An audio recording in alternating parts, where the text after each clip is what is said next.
You know, if you read all the accounts in the Gospels of what happened at that empty tomb on Easter morning, you will find discrepancies.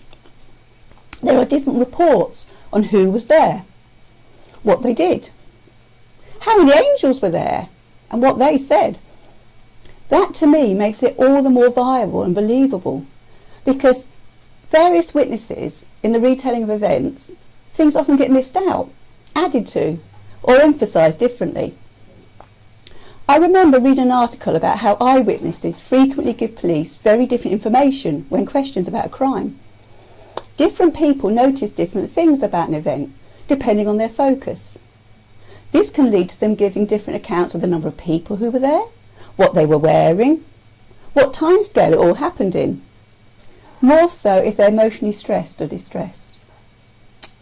I think we can be certain that those who went to the tomb to prepare Jesus' body were indeed very distressed, and that distress only deepened when they discovered the tomb was empty. It's not what they expected to find. As part of our grieving process, different cultures have their own rituals to help them mourn. When we're deprived of these traditions, it adds to our stress and can even make bereavement harder to cope with. Can we try to imagine the confusion and emotions the women at the tomb were feeling? Jesus had died, and now his body was missing too. Who had taken it? What were they doing with it? These women came to show their respect, love and devotion to Jesus by washing and anointing his body. Now that opportunity had been taken away from them. Then, to add to their distress, they see a supernatural being, an angel, sitting in the tomb, and it spoke to them. Do not be alarmed. You seek Jesus of Nazareth, who was crucified. He has risen. He is not here.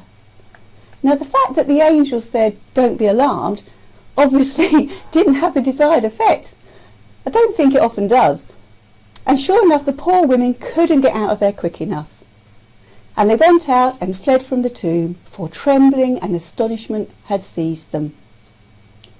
I wonder if they actually heard properly what the angel said. You seek Jesus of Nazareth, who was crucified. He has risen. He is not here. And even if they took in those words, could they really comprehend them? As for the instructions the angel gave them, but go, tell his disciples and Peter that he is going before you to Galilee. There you will see him, just as he told you. Well, according to Mark, that went straight out the window, and they said nothing to anyone, for they were afraid. Alarmed, trembling, astonished, afraid. Seems reasonable. So what happened next? Well, according to John's account of the same event, Mary Magdalene ran and went to Simon Peter and the other disciple, the one who Jesus loved, that's John himself, and said to them, they have taken the Lord out of the tomb, and we do not know where they have laid him. So, in this slightly different account, Mary managed to share her news, but she still didn't understand what the angel had said to her about Jesus' body. However, clearly her news had a big effect on those two disciples.